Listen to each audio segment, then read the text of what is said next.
Bonjour à toutes, bonjour à tous et bienvenue sur Mosaïque, la chaîne du sens de l'information. Les opérations militaires ont donc repris à Gaza. Dans quel but précis et jusqu'à quand? Il y a encore de nombreuses questions qui restent en suspens. Si l'objectif affiché est bien d'éradiquer le Hamas, le soutien américain semble parfois, dit-on, compter dans le temps. Pour évoquer les perspectives de cette seconde phase du conflit, on est en compagnie d'un des meilleurs spécialistes de l'histoire politique et diplomatique d'Israël, professeur à l'université de Tel Aviv, auteur d'une récente histoire diplomatique d'Israël très complète intitulée L'étoile et le sceptre, publiée aux éditions Hermann. Bonjour Emmanuel Navon. Bonjour. Alors, on va parler d'abord des buts de guerre, si vous voulez bien. Ils sont donc clairement affichés sur le papier, éradiquer le Hamas, libérer aussi évidemment les otages. Mais qu'est-ce que ça signifie concrètement, éradiquer le Hamas? Dans un récent entretien que vous pouvez retrouver sur cette chaîne, Dany Charbit s'interrogeait sur ce point. Récemment, le président Macron disait qu'il faudrait au moins 10 ans pour parvenir à cet objectif. Est-ce que vous pouvez nous préciser ce que signifie donc cette expression éradiquer le Hamas et quels seraient les signes qui montreraient que le but a bien été atteint? La réponse est très simple. Ça signifie tout simplement que le Hamas ne pourra plus commettre un 7 octobre, comme il compte le faire, comme l'ont déclaré ses dirigeants. Différents dirigeants du Hamas ont déjà dit que le 7 octobre n'était qu'une répétition et que dès qu'ils en auront la possibilité, ils commettront d'autres 7 octobre. Donc lorsque l'on dit vaincre le Hamas, cela signifie très clairement empêcher que le Hamas puisse perpétrer un autre 7 octobre. Concrètement, cela signifie démanteler son infrastructure militaire, cela signifie saisir les lances de roquettes et les détruire, cela signifie détruire les tunnels du Hamas, cela signifie confisquer l'énorme armement du Hamas, cela signifie tuer les dirigeants politiques et militaires du Hamas. Cela signifie tout simplement faire ce que les forces de l'OTAN ont fait contre l'État islamique en Syrie et en Irak. Et je me demande pourquoi le président Macron, qui semble être devenu un expert militaire soudainement, pense que cela était possible, et cela était possible en Irak et en Syrie, et pourquoi cela ne le serait pas contre le Hamas dans la bande de Gaza. Où en est-on de ce programme dont vous parlez, de ces objectifs aujourd'hui dans le conflit? Alors, avant la trêve, Tsahal, l'armée israélienne, avait pris le contrôle de la majeure partie du nord de la bande de Gaza. Il avait détruit de nombreux tunnels et une grande partie de l'infrastructure militaire du Hamas. Le leadership militaire et politique du Hamas a quitté le nord de la bande de Gaza, ainsi que la majeure partie de la population civile. La deuxième phase de la guerre, qui a commencé avant-hier, suite à la trêve, consiste à étendre l'opération au sud de la bande de Gaza avec les mêmes buts de guerre, mais évidemment avec un nouveau défi militaire et humanitaire, puisque la population gazaouite est maintenant concentrée dans le sud de la bande de Gaza et que l'Égypte, le président Al-Sisi, refuse d'ouvrir sa frontière pour permettre temporairement à la population gazaouite de se réfugier dans le nord de la péninsule du Sinaï pour permettre à Tsahal de terminer son opération militaire en limitant le nombre de victimes civiles. Mais quoi qu'il arrive, l'opération militaire se poursuivra. Est-ce qu'on sait où se trouvent les combattants, les armes, les otages? Quel est le degré de connaissance du terrain aujourd'hui pour l'armée, selon vous? D'abord, l'armée israélienne a déjà saisi une énorme quantité d'armement. Il se trouve essentiellement sous terre. Le leadership du Hamas est dans les tunnels. Je vous rappelle cette interview d'un des dirigeants du Hamas récemment sur la chaîne Al Jazeera, où on lui demandait mais pourquoi est-ce qu'il n'y a pas de refuge anti-bombardement dans la bande de Gaza? Et sa réponse était de dire mais les tunnels sont là pour nous protéger, nous le Hamas. Quant à la population civile, c'est la responsabilité de l'ONU. Donc c'est clair que ces tunnels, plusieurs centaines de kilomètres de tunnels, ont été construits pour protéger le leadership du Hamas. L'armée israélienne a révélé que sous l'hôpital Shiva de Gaza, l'hôpital Shiva était utilisé comme un centre de commandement militaire, ce qui est un crime de guerre, et qui a transformé l'hôpital Shiva en une cible militaire légitime selon le droit international. Et donc, aussi bien le leadership que l'armement se trouvent essentiellement sous terre dans les tunnels. Malgré tout cela, il y a des accusations de bombardements massifs sur des zones très peuplées. Les Américains demandent à ce qu'il y ait le moins de victimes civiles possible. Est-ce que c'est possible, selon vous, de mener cette opération sans qu'il y ait de nombreuses victimes civiles? C'est impossible de mener une opération militaire dans une zone densément peuplée sans faire de victimes civiles, et les armées européennes et américaines le savent très bien, puisqu'elles ont agi également dans des populations, dans des centres densément peuplés, comme à Raqqa en Syrie ou à Mossoul en Irak. Donc les armées, les gouvernements occidentaux savent très bien, en ayant fait l'expérience de ce genre de combat, qu'il est impossible de lutter contre des armées terroristes qui utilisent les civils cyniquement comme des boucliers humains, de ne pas faire de victimes civiles. Il faut tout faire, effectivement, c'est ce qu'exige le droit international et ce à quoi se conforme l'armée israélienne, de tenter de limiter au maximum les victimes civiles. Mais il est à la fois illusoire et ridicule de penser qu'on peut mener une guerre sans victimes civiles, ça n'existe pas. En ce qui concerne la quantité de victimes civiles, je peux vous dire que l'armée israélienne va au-delà de ce qu'exige le droit international en termes de précaution, que souvent l'armée de l'air annule des frappes lorsque elle sait que cela fera trop de victimes civiles. Chaque frappe est étudiée, chaque frappe est passée en revue par des conseillers juridiques qui sont experts en droit international. Et par conséquent, l'armée israélienne fait tout pour se conformer au droit de la guerre. Autre appréciation, il y a peu de temps, du secrétaire américain à la Défense, Lloyd Austin. Si vous poussez la population civile dans les bras de l'ennemi, vous remplacez une victoire tactique par une défaite stratégique. C'est un peu ce qu'on dit que, aussi au Quai d'Orsay, le risque, c'est de créer des mouvements de sympathie pour le Hamas dans la région et aussi dans le monde entier. Qu'est-ce que vous répondez à ces conseils ou appréciations? C'est une affirmation complètement ridicule. Le Hamas a été élu. Il a été élu par la population de Gaza. Il a obtenu une majorité aux élections de 2006. Un sondage récemment, qui a été récemment organisé en Cisjordanie, en Judée-Samarie, montre que plus de 2 tiers de la population palestinienne soutient le Hamas et soutient le 7 octobre.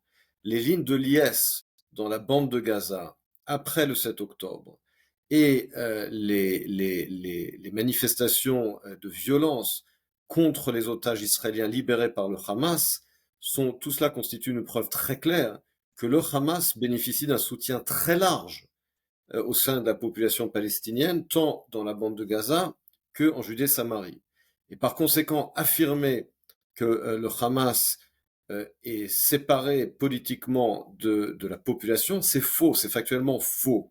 Le Hamas a été élu, il soutient un soutien très large de la population, pas de toute la population, mais quelles que soient ces théories et quelles que soient ces spéculations, elles n'ont aucune importance, puisque Israël a le devoir de protéger sa population de ce voisin meurtrier, génocidaire et djihadiste.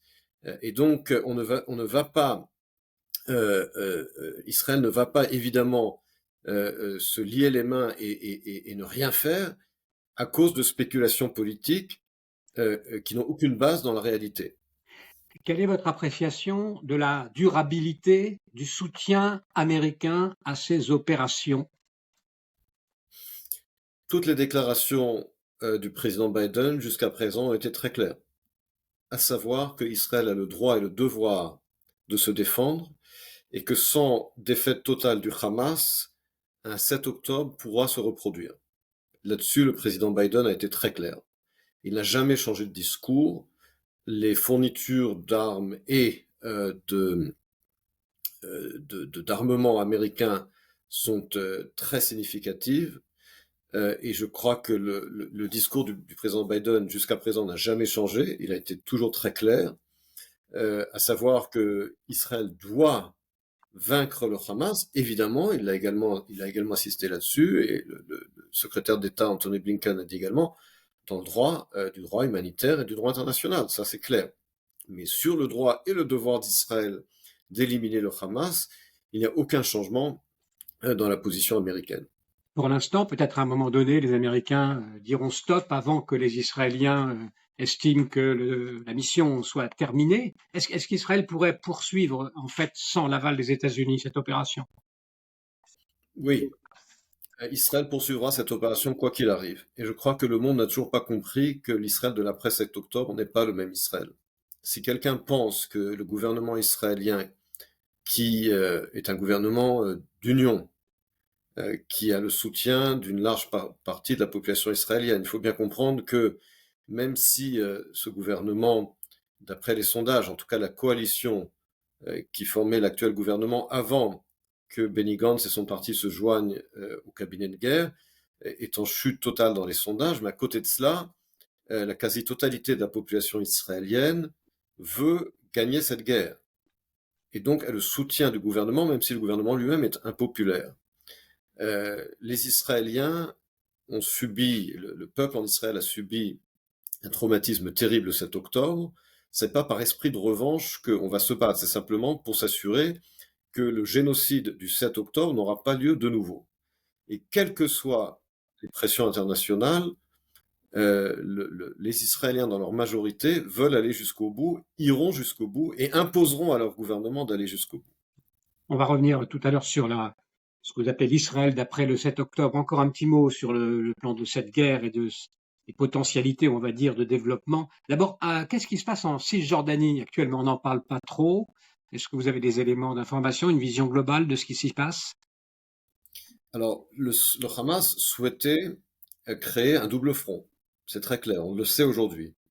Il y a une présence du Hamas également en Cisjordanie ou en Judée-Samarie, qui est importante. De nombreux attentats ont été déjoués par les services de renseignement israéliens, mais la stratégie du Hamas était de créer un double front contre Israël depuis la bande de Gaza et la Judée-Samarie, c'est très clair. Il y a eu, comme on sait, un attentat à Jérusalem la semaine dernière, et donc là aussi, la situation est très tendue. En tout cas, pour l'instant, il n'y a pas eu d'embrasement, Est-ce qu'on peut contrairement à ce que craindre souhaitait. un embrasement du côté du front nord aussi? C'est l'autre question importante, évidemment, à se poser pour les semaines qui viennent. Pour l'instant, Nasrallah et ses maîtres de Téhéran n'ont pas pris la décision d'ouvrir un deuxième front. Ils semblent pour l'instant avoir été dissuadés, d'abord par ils savent quelles sont les capacités militaires israéliennes, mais je pense que la décision du président Biden d'envoyer des porte-avions sur les côtes du Liban et de la Syrie, en face en tout cas des côtes, ont eu un effet dissuasif très important. Et puis il y a eu les répliques américaines contre les tirs en Irak, contre les cibles militaires américaines. Donc il semble pour l'instant que l'Iran et le Hezbollah aient été dissuadés, tant par Israël que par les États-Unis, mais il faut bien comprendre également que du point de vue israélien, il n'est pas question de continuer à vivre avec 150 missiles pointés sur le front nord du pays par le Hezbollah. C'est-à-dire que le scénario avec lequel nous avons vécu jusqu'à présent sur le front sud avec le Hamas, à savoir penser qu'on peut, on peut on peut vivre avec le fait, soi-disant, enfin, que l'idée selon laquelle le Hamas ou le Hezbollah ont été dissuadés, eh bien, cette présomption s'est avérée fatale en ce qui concerne le Hamas. Et donc, un jour ou l'autre, Israël devra prendre une opération préventive contre le Hezbollah pour détruire cet arsenal militaire énorme. Un jour ou l'autre, ça signifie après cette guerre, à l'issue de cette guerre ou plus tard. Ça signifie que, encore une fois, l'une des conséquences du 7 octobre, c'est que la conception selon laquelle on peut vivre avec une telle menace à sa frontière s'est effondrée et que, après le 7 octobre, Israël n'acceptera plus d'avoir une menace potentielle énorme qui peut à n'importe quel moment être déclenchée et que, je vous rappelle qu'après la deuxième guerre du Liban en 2006, le Conseil de sécurité de l'ONU avait passé une résolution, la résolution 1701, qui avait interdit sur le territoire libanais la présence de milices, donc le Hezbollah, et d'armement. Or, on sait très bien que depuis 2006, le Hezbollah, avec le soutien de l'Iran, a bâti un arsenal militaire énorme, dont les fameux 150 missiles dirigés vers Israël. Cela, Israël ne l'acceptera plus. Que faudra-t-il faire de la bande de Gaza après la guerre, Emmanuel Navon? Comment la gérer?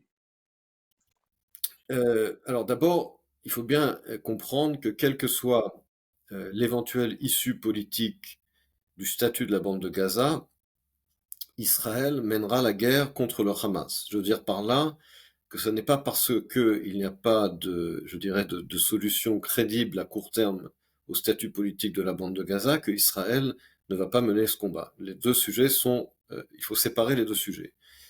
Ensuite, évidemment, il est à la fois normal et légitime de se poser la question du futur politique de la bande de Gaza. Là-dessus, il y a certains principes auxquels Israël se tiendra, à savoir que ce ne sera pas le Hamas qui continuera de diriger la bande de Gaza, le Hamas sera éliminé. Ce ne sera pas non plus l'autorité palestinienne. L'autorité palestinienne est un régime qui est mort, qui n'a aucune crédibilité. Mahmoud Abbas a 88 ans, son régime est une mafia, il est un mort-vivant qui dirige un régime mafieux. Il ne dirige pas lui-même une très grande partie du territoire de l'autorité palestinienne, comme à Jenin, où il y a des milices qui gèrent le terrain. Et c'est le même Mahmoud Abbas qui, jusqu'à aujourd'hui, n'a non seulement toujours pas condamné le 7 octobre, mais a accusé l'armée israélienne d'avoir fait la majeure partie des victimes à la frontière de la bande de Gaza par le biais de l'armée de l'air israélienne. Est-ce que vous avez d'autres solutions? Est-ce que vous avez d'autres solutions? Vous voyez d'autres solutions, des pays étrangers, par exemple, qui pourraient prendre des responsabilités? D'abord, je veux terminer avec l'autorité palestinienne. C'est la même autorité palestinienne également qui encourage le terrorisme en payant des salaires à vie aux familles des terroristes. Et puis Mahmoud Abbas lui-même a dit qu'il n'a aucune intention de rentrer dans la bande de Gaza sur un tank israélien. Je vous rappelle que lorsque l'autorité palestinienne dirigeait la bande de Gaza, elle a été éliminée violemment par le Hamas et que les terroristes du Hamas ont jeté des toits les dirigeants de l'autorité palestinienne. Donc l'autorité palestinienne ne sera pas non plus un acteur dans la bande de Gaza. Il faudra pas, le Qatar non plus. Le Qatar doit être éliminé de la bande de Gaza également. Le Qatar, évidemment, joue un rôle incontournable dans les négociations pour la libération des otages, mais le Qatar est un pays qui soutient l'islamisme mondial. C'est le Qatar qui finance Al Jazeera. C'est le Qatar qui finance les frères musulmans. C'est le Qatar qui a soutenu le régime de Mohamed Morsi en Égypte. C'est le Qatar qui a soutenu et financé le Hamas. Donc le Qatar devra être écarté. Ce ne sera pas non plus l'ONU. L'Organisation des Nations Unies est une organisation qui n'a aucune autorité morale, qui est une organisation corrompue, dominée par des pays non démocratiques et qui a échoué, comme je l'ai dit tout à l'heure, au Liban. Il faudra que ce soit essentiellement les pays arabes avec lesquels Israël a des relations stratégiques, tels que l'Égypte, tels que les Émirats arabes unis, tels que l'Arabie saoudite, et tout cela chapeauté par les États-Unis et l'Union européenne. Il faudra un régime de transition sous l'égide de pays qui sont crédibles avant, et cela prendra des années, avant que éventuellement un régime autonome puisse être établi. Mais il faudra effectivement un régime mandataire pendant plusieurs années et une reconstruction qui, elle, devra être effectivement chapeautée par des pays crédibles pour que l'argent de reconstruction n'aille pas de nouveau à la construction de tunnels et l'achat d'armement, mais bien à la construction d'infrastructures civiles. Alors, quelques autres questions. Je voudrais qu'on revienne juste un moment sur votre expression l'Israël d'après le 7 octobre. Qu'est-ce qui s'est passé dans les mentalités des Israéliens? Est-ce que c'est une mutation de perception de sa situation globale, de la nécessité de se défendre? Comment vous exprimeriez cela au niveau de la manière dont les Israéliens se perçoivent aujourd'hui différemment qu'avant le 7 octobre. Il faut bien comprendre que ce qui a eu lieu le 7 octobre est un génocide. Ça a été le pire massacre du peuple juif depuis la Shoah. Et cela constitue un choc psychologique énorme pour les Israéliens, puisqu'il faut bien comprendre que si le Hamas avait pu le faire, il aurait commis un meurtre beaucoup plus étendu et tué beaucoup plus d'Israéliens.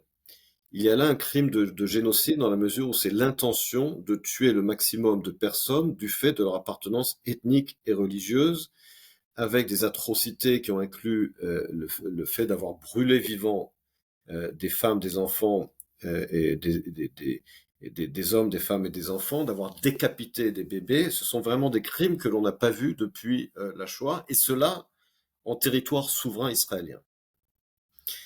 Donc il y a là un choc énorme. La dissuasion d'Israël face à ses ennemis a pris un coup énorme également. L'idée selon laquelle la puissance militaire et économique d'Israël était impénétrable a également subi un coup énorme. Et donc, il y a là un coup très dur qui va très au-delà de l'humiliation d'octobre 73, qui consistait à dire également que l'Égypte et les pays arabes n'oseront pas attaquer.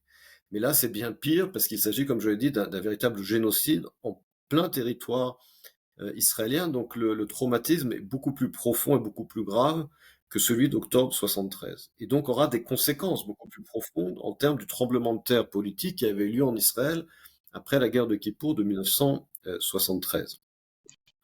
Donc, comme je l'ai dit, un tremblement de terre politique auquel il faut s'attendre. Et effectivement, du point de vue des Israéliens en tant que société, le sentiment également que l'État était absent pendant les premières heures de la guerre. Et donc là, il va y avoir un changement de leadership dans le pays. Les gens qui étaient au pouvoir jusqu'à présent vont être balayés, littéralement. Et on va voir un nouveau leadership émerger en Israël. Quelle recomposition politique, à votre avis, qui peut tirer, entre guillemets, son épingle du jeu? Est-ce qu'il y aura des personnalités nouvelles qui peuvent apparaître aussi dans ce tremblement de terre dont vous parlez?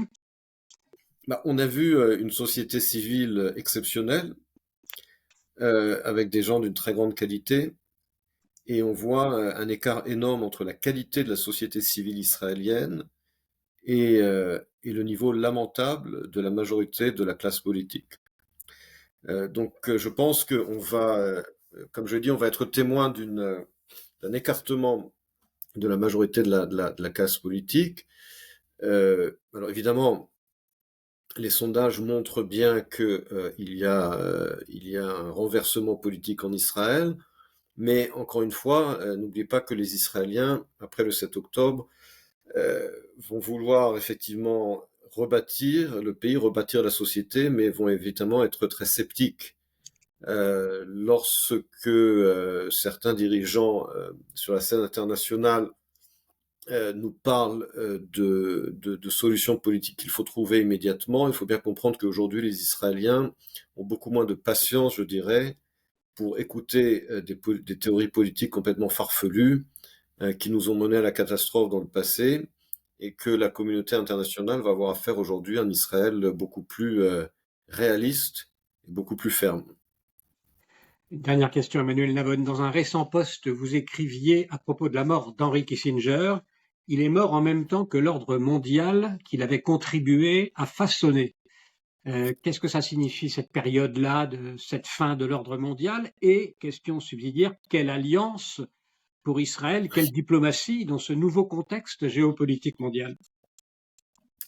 Alors Henry Kissinger a toujours été obsédé dans sa pensée, dans son action, par l'instabilité du système international. Toute sa pensée, toute son œuvre a été bâtie, elle a commencé d'ailleurs avec le doctorat qu'il avait écrit à Harvard, sur le congrès de Vienne et sur cette tentative qui avait réussi à l'époque de construire un nouvel ordre mondial, ou en tout cas européen, à la suite des guerres napoléoniennes, sur la base de deux principes: l'équilibre des forces, mais également des principes ou des valeurs communes. C'est ce qui avait permis au concert de l'Europe, à l'ordre de Vienne, de tenir près d'un siècle, en fait, parce que il a tenu jusqu'à la Première Guerre mondiale, même si entre-temps, évidemment, il y a eu de nombreux conflits. Et Kissinger, à la fois dans son œuvre et dans son action en tant que diplomate, a toujours tenté de trouver un équilibre mondial basé à la fois sur l'équilibre des forces, la dissuasion américaine face aux ennemis de la civilisation, mais également de trouver certaines valeurs communes. Et c'est cela qui l'avait mené, effectivement, entre autres, à être intraitable sur la menace communiste, mais également à jouer sur la division entre la Chine communiste et l'Union soviétique, à l'avantage des États-Unis, à mettre fin à la guerre du Vietnam, mais au bout du compte également à jeter les bases d'un système international qui a permis au bout du compte la victoire des États-Unis dans la guerre froide. Je dirais son obsession pour cette instabilité internationale, eh bien on voit aujourd'hui, c'est ce que j'écris dans mon post, que cet équilibre délicat, il est en train de s'effondrer. Et que, c'est ce que je disais, cet ordre délicat auquel il avait tant contribué est aujourd'hui en danger, puisqu'on assiste à une coalition des puissances révisionnistes, telles que la Chine et la Russie, mais également l'Iran, contre l'ordre mondial qui avait été bâti après la Deuxième Guerre mondiale, qui s'était étendu avec la fin de la guerre froide, et qui aujourd'hui est en risque de déliquescence totale. Et nous avons la responsabilité historique aujourd'hui d'éviter une conflagration qui malheureusement est possible, cette même conflagration qui hantait tellement Henry Kissinger. Et sur ma question, permettez-moi d'y revenir, sur la question de savoir, dans cette configuration où l'ordre est ébranlé, quelle serait la ligne de conduite pour Israël, pour la diplomatie d'Israël, pour tenir compte et tirer, on va dire, avantage dans cette situation instable? Est-ce que vous avez une vision diplomatique sur ce point? Pour moi, c'est très clair que Israël doit être ancré dans le camp occidental, dans l'Alliance atlantique, dans l'alliance avec les États-Unis, et également bâtir autour de lui au Proche-Orient un cercle d'alliés avec une partie des pays arabes et, bien entendu, au bout du compte, rebâtir sa force de dissuasion parce que au Proche-Orient, on ne peut survivre que lorsque on a une force militaire et économique de premier plan. Et donc, je pense que dans cette conflagration globale entre le monde libre et les sociétés asservies, Israël très clairement appartient au monde libre et doit continuer d'appartenir au monde libre. Et cela signifie entre autres, et on le voit aujourd'hui, que nos relations avec la Russie et avec la Chine ne seront plus jamais les mêmes. D'ailleurs, on voit très bien que ni la Chine ni la Russie n'ont condamné le 7 octobre, et il y a là bien un tournant avec ces deux pays avec lesquels on a établi des relations ces dernières années, mais du fait de leur tournant extrêmement de confrontation vis-à-vis des États-Unis et du monde occidental, il est clair aujourd'hui que Israël doit faire un choix, et cela signifie entre autres, eh bien oui, prendre ses distances avec la Chine, avec la Russie, et renforcer l'alliance occidentale face à ses ennemis qui tentent, comme je l'ai dit, de défaire l'ordre de l'après-guerre froide. Merci beaucoup. Merci Emmanuel Navon d'avoir accepté de répondre à nos questions. Je rappelle donc le titre de votre dernier livre sur l'histoire diplomatique d'Israël, L'étoile et le sceptre, chez Hermann. Merci beaucoup à Daniel Kakoun également pour la réalisation et pour le site de notre chaîne YouTube. Merci pour votre attention à tous, pour vos nombreux encouragements. Continuez à nous aider à diffuser nos vidéos et à entretenir la réflexion aussi en nous postant des commentaires argumentés de préférence. Merci à tous.